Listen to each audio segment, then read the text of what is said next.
कर भेजा है। तो मेरा आका किसी एक जात के लिए, किसी फिरके के लिए नहीं, बल्कि सब के लिए, इंसान, जिन्नो, बशर, परिंदे, परिंदे, जानवर, हर एक के लिए मेरा आका रहमत बनकर तशरीफ लाए। तो इसलिए किसी शायर ने कहा है कि वो हर आलम की रहमत है, किसी आलम में रह जाते, ये उनकी मेहरबानी है कि ये आलम पसंद आया। मेरा आका सल्लल्लाहु तआला अलैहि वसल्लम का 15वां सालाना जुलूस जो है बहुत बहुत मुबारक। ये जुलूस अल Medina youth committee, Jama Masjid committee और ताज खुर्शीदिया मस्जिद कमेटी, मदरसा ఎల్బీ నగర్లో వేల కోట్ల రూపాయల డ్రగ్స్ పట్టుబడిన ఘటనపై బీజేపీ సీనియర్ నాయకుడు డాక్టర్ చీకోటి ప్రవీణ్ ఆగ్రహం వ్యక్తం చేశారు.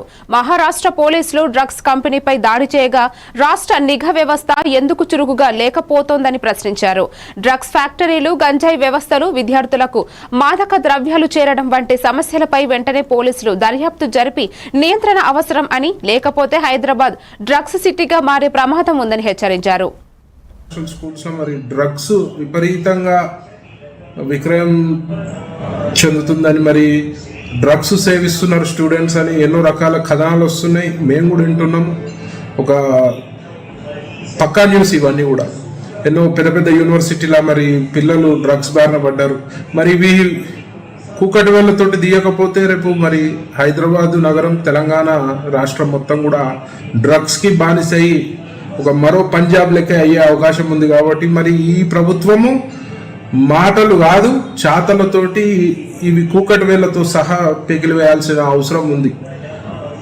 ఇంకో విషయం ఏంటంటే, నగరంలో కానీ రాష్ట్రంలో కానీ మరి బయట దేశాలు, పాకిస్తాన్ నుంచి కానీ బంగ్లాదేశ్ నుంచి కానీ ఎవరెవరు ఇక్కడ తిష్ట వేసినారో వాళ్ళని కూడా తీసేయాల్సిన అవసరం ఉన్నది, ఏరి పారేయాల్సిన అవసరం ఉంది. లేదంటే రేపు ఈ డ్రగ్స్ ఒకటే కాదు, మరి వెపన్స్ కానీ బాంబులు కానీ ఇట్లాంటివి ఏమన్నా జరగవచ్చు. మన సిటీ సేఫ్ కాదు అన్న ఫీల్ వస్తుంది ఇప్పుడు. ఈ వరంగల్ జిల్లా చెన్నరావుపేట మండల కేంద్రంలో రైతులు తెల్లవారుజామున 4 గంటలకు యూరియా బస్తాల కోసం సొసైటీ ముందు చేరారు. మధ్యాహ్నం 12:30 వరకు బస్తాలు రాకపోవడంతో రైతులు ఆగ్రహం మిలిత ఆవేదన వ్యక్తమైంది. ప్రభుత్వం రైతులను అరిగోసపుచ్చుతోందని అన్నదాతలు విమర్శిస్తూ యూరియా సరఫరా వింతలపై ఫిర్యాదు చేశారు. రైతులు తాము చొక్కు కడిగి వచ్చినా సరఫరా లేకుండా ఇబ్బందులు పడుతున్నారని ఆవేదన వ్యక్తం చేస్తున్నారు. అసలు మా బ్రతుకులు ఏంటిది? మా మహిళలు కూడా ఇక్కడికి ఇంతసేపు చిన్న పిల్లలతో కూడా మేము ఇంతసేపు ఇక్కడ ఎదురు చూస్తాం. ఏది మా రైతుల పరిస్థితి ఏంటిది? అసలు మేమే లేకుండా ఇక్కడ ఏ ఒక్కరికి అన్నం కూడా ఉండదు, అన్నం కూడా ఉండదు. ఇంతసేపు నుండి ఎదురు చూపిస్తారా మాకు? ఇంతసేపు నుండి మమ్మల్ని ఆరాట పెట్టిస్తారా? ఆడ కొంతసేపు అని ఆడ, ఈడ కొంతసేపు ఈడ, ఎక్కడ పడితే అక్కడ ప్రతి రోజు ప్రతి రాత్రి మేము తిండి లేకుండా, అన్నం లేకుండా, కంటి నిద్ర లేకుండా 2 గంటల నుండి 1 గంట వరకు ఇక్కడ ఎదురు చూస్తాం. మరి ఇక్కడ మేము చావన్నా అంటే చంపాలి మరి మాకు. అంటే మా పాప పోలీసులు చాలా కష్టపడుతున్నారు మా ప్రజలను ఆపడానికి, మా రైతులు ఆపడానికి వాళ్ళు కూడా ఎంతో కష్టపడుతున్నారు. కొంచెమైనా బుద్ధి లేదా? మీరు రాజకీయం చేస్తలేరా? మీరు నీడలో మంచిగా కూర్చొని మంచిగా మాట్లాడతారు, మంచిగా తినుకుంటుంటారు. మా పరిస్థితి ఏంటి? మేము లేకుంటే ఏ ఒక్క పంట ఉండదు. మీ రాజకీయంగా కూర్చునే కుర్చీలు కూడా ఉండవు. మాకు పిండి మొత్తం కావాలి, లేకుంటే మేము ఎక్కడ అంటారు రచ్చ చెప్తాం. ఇంతవరకు యూరియా లారీ వస్తా అని చెప్పేసారు, ఇంతవరకు రావట్లేదు. మేము ఇంతవరకు అన్నం కూడా తినలేదండి. పొద్దున వచ్చినాం, పొద్దున 6 గంటలకు, కొంతమంది 4 గంటలకు కూడా వచ్చారు. ఇక్కడే పడుకున్నారు కొంతమంది యూరియా కోసం. చాలా ఇబ్బంది అవుతుంది మాకు. యూరియా పంపించండి, గవర్నమెంట్ ఏం చేస్తున్నారండి? కొంచెం మాకు యూరియా చేస్తే మేము పంటలు పండించుకోవడానికి. కడప జిల్లా ప్రొద్దుటూరు పట్టణంలో యూరియా కొరతపై వైఎస్ఆర్ కాంగ్రెస్ పార్టీ నాయకుల ఆధ్వర్యంలో ర్యాలీ నిర్వహించారు.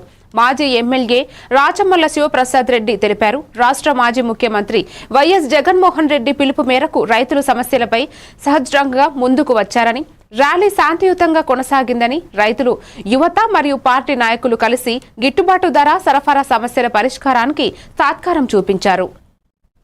ప్రయోజనాలను పరిరక్షించడానికి ర్యాలీగా బయలుదేరబోతా ఉన్నాం. ఈ కార్యక్రమానికి వైఎస్ఆర్ కాంగ్రెస్ పార్టీ కార్యకర్తలు, నాయకులు, శ్రేయోభిలాషులు, ముఖ్యంగా ఈ నియోజకవర్గంలో ప్రజలు కూడా స్వచ్ఛందంగా పాల్గొనాలని చెప్పి హృదయపూర్వకంగా ఆహ్వానిస్తూ ఉన్నా, విజ్ఞప్తి చేస్తూ ఉన్నా. ఎందుకంటే ఈ రాష్ట్ర ప్రభుత్వం కూటమి ప్రభుత్వంగా తెలుగుదేశం పార్టీ ఏర్పడిన నాటి నుంచి రైతుల యొక్క ప్రయోజనాలను పరిరక్షించడంలో పూర్తిగా విఫలమైంది. చిట్ట చివరకు రైతులకు కావలసినటువంటి యూరియా బస్తాలను కూడా అందించే విషయంలో విఫలమైపోయి బ్లాక్ మార్కెట్ తరలిస్తూ ఉంది. కాబట్టి సబ్సిడీతో పనిముట్లను కొనుగోలు చేసే కార్యక్రమం కూడా అందించలేకపోతూ ఉంది కాబట్టి మద్దతు ధర ఇవ్వలేకపోతూ ఉంది, కొనుగోలు కేంద్రాలు ఏర్పాటు చేయలేకపోతూ ఉంది. ఒకటి రైతుల ప్రయోజనాలను పూర్తిగా గాలికి వదిలేసింది. అందుకే రైతుల పక్షాన పోరాటం చేయదలిసిన వైఎస్ఆర్ కాంగ్రెస్ పార్టీ ఈ నెల 9వ తారీఖున రాష్ట్ర వ్యాప్తంగా పెద్ద స్థాయిలో ఉద్యమాన్ని చేపడతా ఉంది. కాబట్టి ఆ ఉద్యమానికి ప్రొద్దుటూరు నియోజకవర్గంలో ప్రొద్దుటూరు పురపాలక సంఘం ఆఫీస్ దగ్గర నుంచి ఎంఆర్ ఆఫీస్ వరకు ర్యాలీగా పెద్ద స్థాయిలో బయలుదేరబోతూ ఉన్నాం. కాబట్టి తప్పనిసరిగా ఈ కార్యక్రమాన్ని జయప్రదం చేయడం కోసం ఉదయం 9 గంటలకు 9వ తారీఖున అనగా